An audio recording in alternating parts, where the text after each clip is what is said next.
Well, I was in Australia, which is another good perk of being an academic, is you can visit other centres. So I was visiting the Australian Centre on Philanthropy, and I met this man had been awarded Fundraiser of the Year.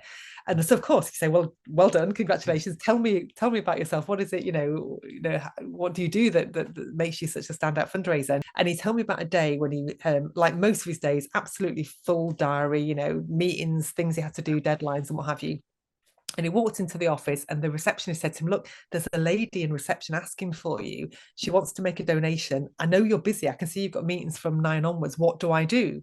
Yeah. And what he did was he cleared a bit of his diary. He got some tea and biscuits delivered to a private room, and said to the lady, come and meet me in there." And he sat with her. And what had happened was her husband had recently died, and she wanted to make a donation to the charity.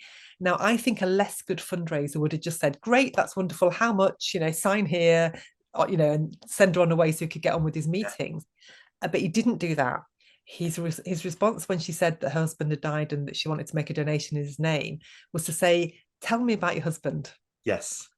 And that was such a wonderful question to ask. And it shows that curiosity that fundraisers have. I want to know about him. And Yeah. of course, and she was delighted because she wanted to talk about him. Yes. She just lost, her lifetime partner.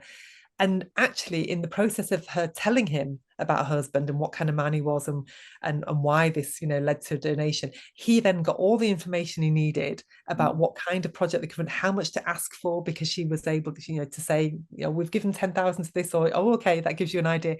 And so it was actually quite, pragmatically useful as well. But it was morally the right thing to do, to make Absolutely. time for this woman. And it ended up being a wonderful relationship where she gave, and she ended up leaving a legacy when she died. So that's a good example to me of what a good fundraiser is: someone who can quickly pivot, can be very human with the Yeah. person who's in front of them, can think practically, because of course you're trying to raise funds for your cause, and a good outcome for everybody, a good outcome for the donor, but a good outcome for the charity as well. So to me, that's what fundraising is about.